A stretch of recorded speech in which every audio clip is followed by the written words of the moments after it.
Hawak sa magkabilang kamay ng dalawang dayuhang lalaki habang pinapalo ng tubo sa likuran ng isa pang lalaki. Ganito ang pang-aabusong naranasan ng isang Pinay nang mahikayat na magtrabaho bilang isang encoder sa ibang bansa. Sa video namang ito, isang Bangladeshi national ang makailang ulit na kinukuryente ng dalawang unipormadong lalaki. Sa ilang larawan, makikita pa ang pagmamalupit na naranasan ng ilang biktima. Ang African national sa larawan, sugat-sugat at tila binalatan ang likuran. Makikita naman ng isang dayuhang namamaga, nangingitim at halos hindi na maimulat ang kaliwang mata. Ang isa pa, kulay ube at may malaking latay naman sa puwetan dahil daw sa pambubugbog. Ang mga karahasang ito nangyari daw sa tinatawag na Scam City sa bansang Myanmar.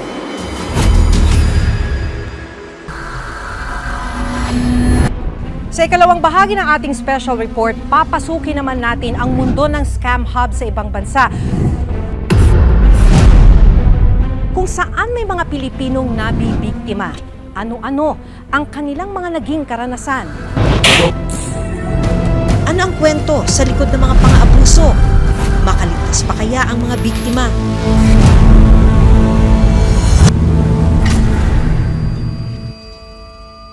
Sa cellphone video na nakuha ng reporter's notebook mula sa mga otoridad, makikita ang tatlong lalaking nakauniporme ng itim.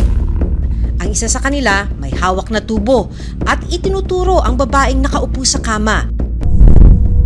Ang may hawak ng cellphone nagawa pang takpan ng lente habang kumukuha ng video. Pero ilang saglit pa, pinatayo ng mga lalaki ang babae.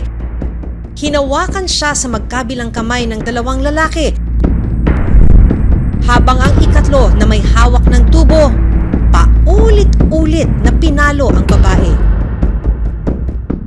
Sa tulong ng Presidential Anti-Organized Crime Commission o PAOC, nahanap namin ang babae sa video.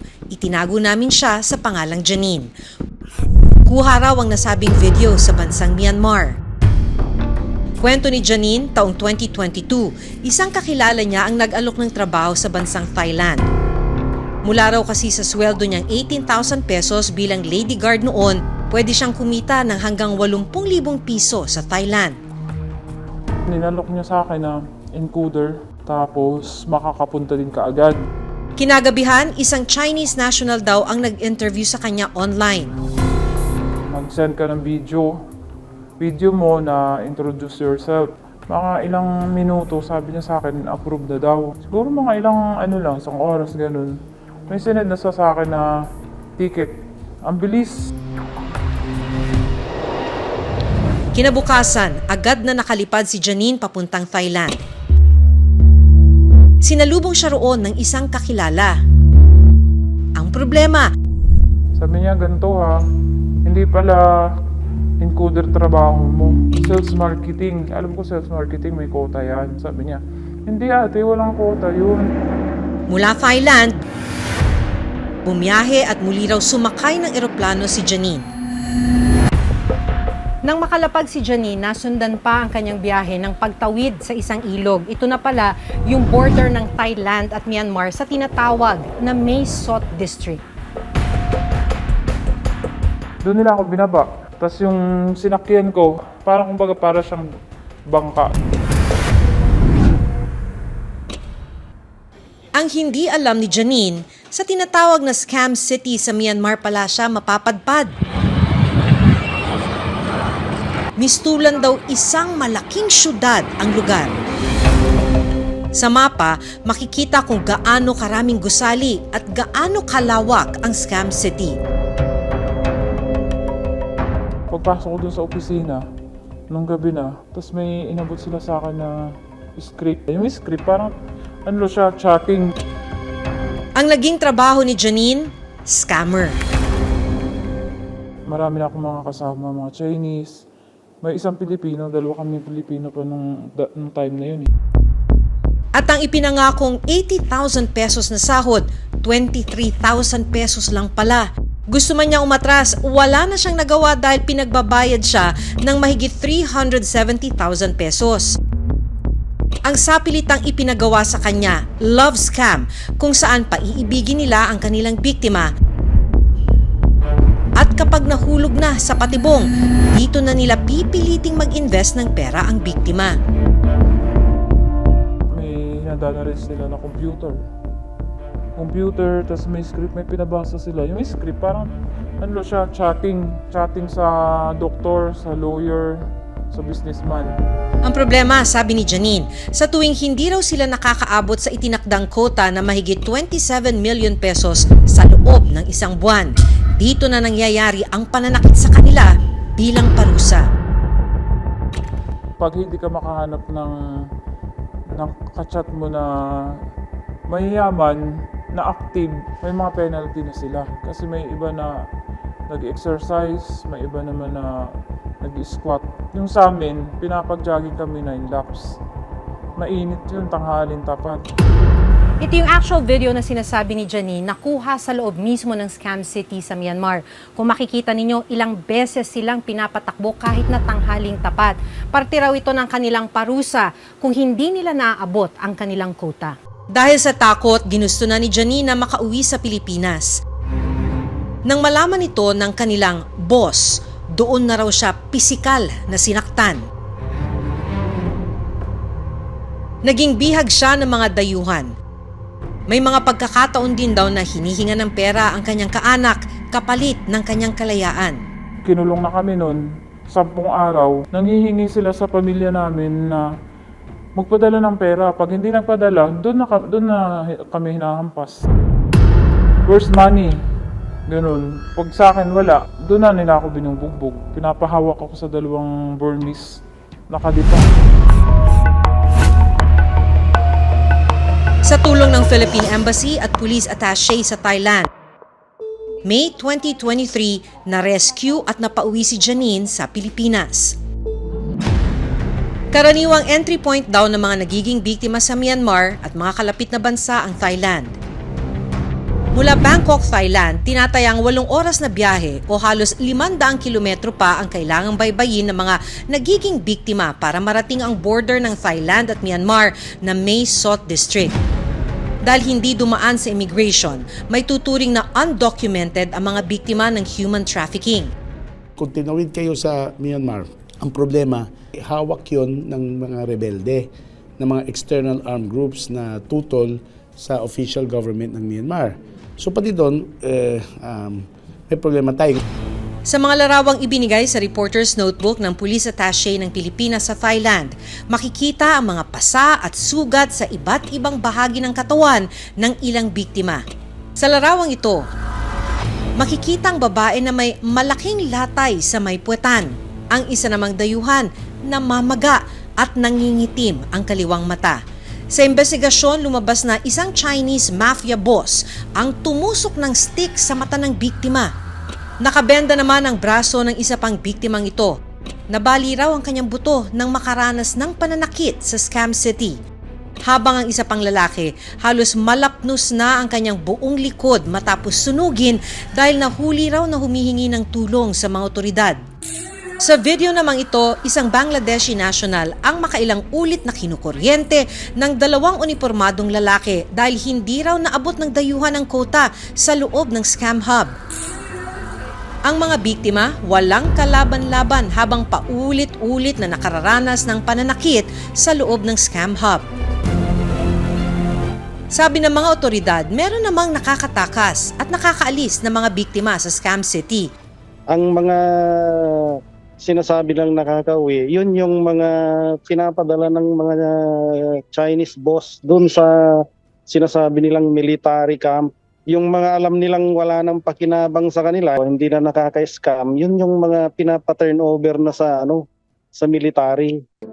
Sa datos ng Department of Migrant Workers o DMW, mula 2023, nasa mahigit 1,000 na Pilipino ang naging biktima ng human trafficking sa mga bansang Cambodia, Laos at Myanmar. Sa bilang na ito, 1,102 na ang na-rescue at napauwi sa Pilipinas. Pero 74 pa ang kailangang ma-rescue o for repatriation.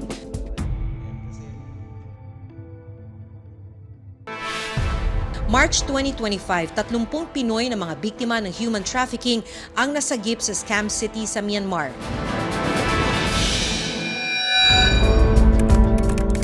Isa sa kanila si Ram, hindi niya tunay na pangalan, 25 taong gulang mula sa Cavite. Tulad ni Janine, na-recruit ding magtrabaho si Ram sa Thailand. Ang offer bilang customer service representative. Naghanap po ako ng trabaho sa Facebook. Yung sahod daw po around 50,000 to 70,000 daw po. Pagka-message ko po sa kanila, may nagbigay po sila ng link po sa Telegram and then doon po kami nagkausap sa Telegram po. Pinag-send po ako ng mga resume, passport po. Agad daw natanggap si Ram sa inaplayang trabaho. Wala po kung nakitang kaduda-duda po noon. Maayos niya po akong kinausap at maayos niya pong pinaliwanag yung magiging trabaho. January 8, 2025, lumipad si Ram papuntang Thailand. Connecting flight po, yung booking po papunta po sa Thailand. Ang sabi po sa akin ng lugar po ng pagtatrabahuhan ko ay doon lamang po sa may Bangkok, Thailand po.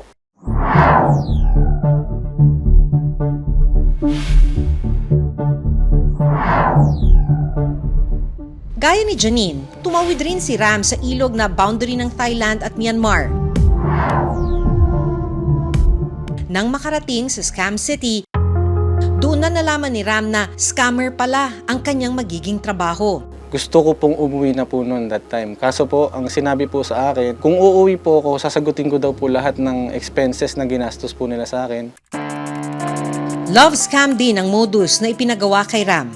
Kapag walang nahanap na bibiktimahin o hindi umabot sa quota, may katapat na parusa. Binibilad po kami sa araw. Yung mga military punishment po or military exercise po tulad ng tusok ulo, push-up, squats. Naranasan ko po yung pangunguriente po. February 20, 2025, nasagip si Ram kasamang iba pang Pilipinong naging biktima rin sa loob ng Scam City. March 25, 2025, tuluyan na silang nakauwi sa Pilipinas. Nung nakita ko po yung pamilya ko ay sobrang saya ko po at ngayon po ay nakikipagtulungan po ako na mailigtas po yung mga ibang Pilipino po doon sa Myanmar po. Sa parehong linggo, 176 na mga Pinoy pa ang na-rescue. Ang Interagency Council Against Trafficking o IACAT ang ahensyang tumutulong sa mga Pinoy na biktima ng human trafficking sa ibang bansa. Sa written statement na ipinadala ng IACAT sa Reporter's Notebook, nakasaad na matapos ma-rescue ang mga biktima, patuloy na nakikipag-ugnayan ang kanilang ahensya sa mga otoridad para masampahan ng kaso ang mga recruiter at trafficker. Pinagtibay rin daw nila ang pagpapanagot sa mga opisyal ng gobyerno na nasasangkot sa mga ganitong kriminalidad. Ang naranasan ng mga biktimang Pinoy at foreign nationals sa Myanmar, naranasan din ng ilang POGO workers sa mga scam hub sa Pilipinas.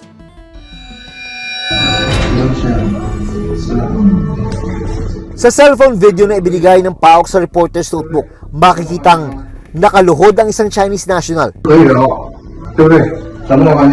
Hinawakan siya sa ulo at sinabunutan ng lalaking nakatayo.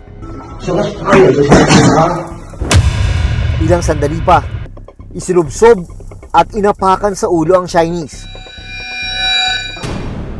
Pinapak-apakan din siya sa balikat at likuran ng lalaki.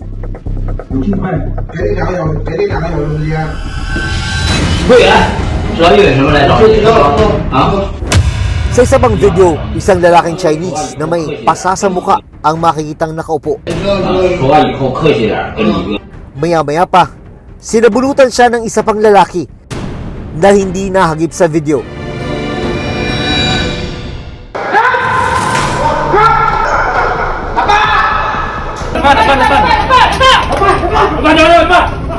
Dahil sa kabi-kabilang pagsalakay ng mga otoridad sa iligal na mga pogo, daang-daang foreign nationals ang naaresto.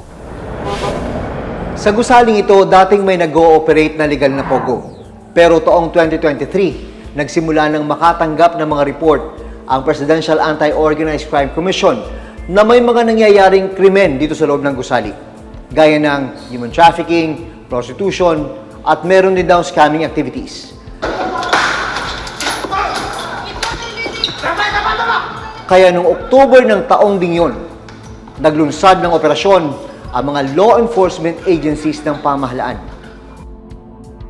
Noong nakaraang taon, kinonvert ang kalahating hektarya ng compound na ito bilang holding facility kung saan dito dinadala ang mga nare-rescueng biktima at mga naarestong suspect na mga POGO workers na pawang mga foreign nationals.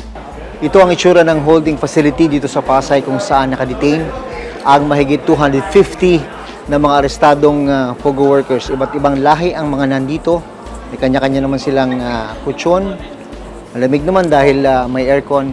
Ang gastos para mapanatili ang pasilidad na ito nuhugot mula sa budget ng Presidential Anti-Organized Crime Commission. Sabi ng PAOK, nagmula sa iba't ibang POGO ang mga dayuhang narito sa facility. Binubuo ng mga Chinese ang 75% sa mga detainee. Meron pang galing ng Banban, meron pang galing ng Porac, meron pa even yung galing ng Cebu, Lapu-Lapu City, iba't ibang probinsya. Karamihan dyan yung mga subject for deportation and others are mga respondents namin o yung mga complainants namin at yung iba naman mga witnesses.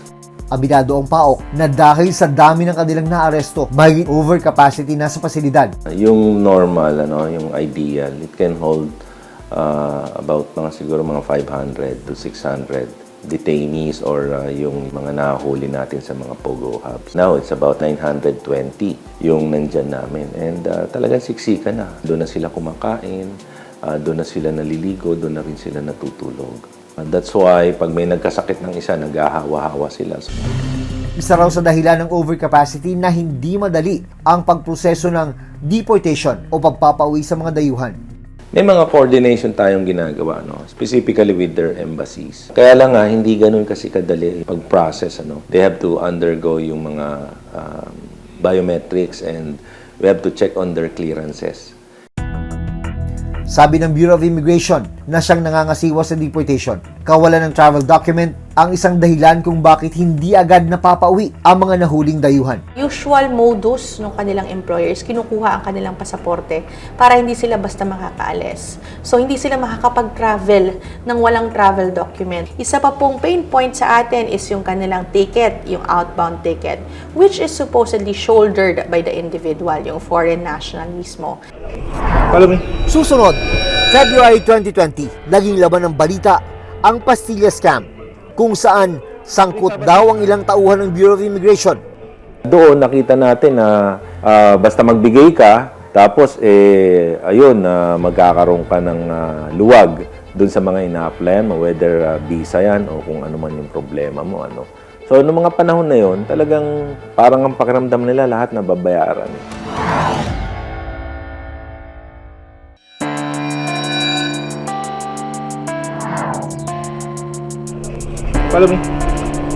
February 2020, naging laban ng balita ang Pastilla Scam, kung saan sangkot daw ang ilang tauhan ng Bureau of Immigration. Kahapon, naglagay ng cellphone. Sabi ko, wag kasi mapahamak rin kami. Mas maganda ng i-refer nyo naman sa amin dito, kami na maglalagay. Ang modus, ibabalot ng mga dayuhan na karamihan ay mga Chinese, ang bribe money o suhol para makapasok sila sa bansa nang hindi sila kailangan dumaan sa screening ng immigration. Inimbestigahan ito ng Senado. Paki-follow sa mga counter. Yes, boss. Tatlo kami doon sa counter. Doon nakita natin na basta magbigay ka, tapos magkakaroon ka ng luwag doon sa mga ina-apply mo, whether visa yan o kung ano man yung problema mo.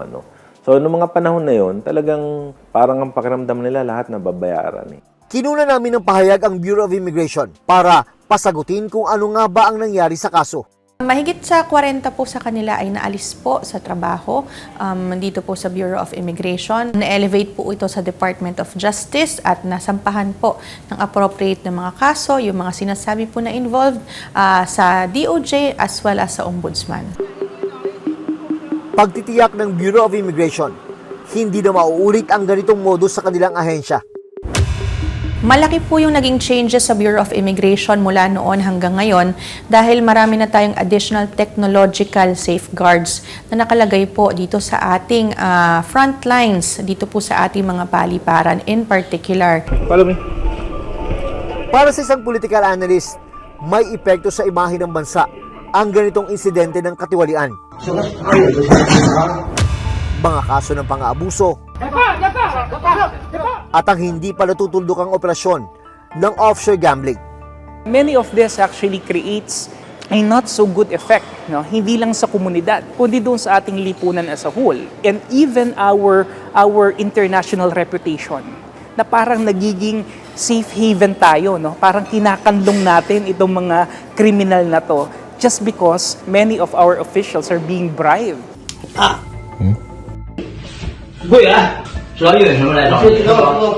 Mahalaga raw na maging mas mahigpit ang gobyerno para tuluyang matuldukan ang sangasangang problema at krimen na dulot ng mga scam hub. We need to understand that these illegal operators are one step ahead palagi, no, sa ating gobyerno, no. Being a part of this, big multi-billion industry, they have all the necessary tools. May intelligence siya mga yan. Lahat ng mga ahensya ng pamahalaan na talagang may stake dito, dapat talaga all hands on deck sila dito sa problema na to.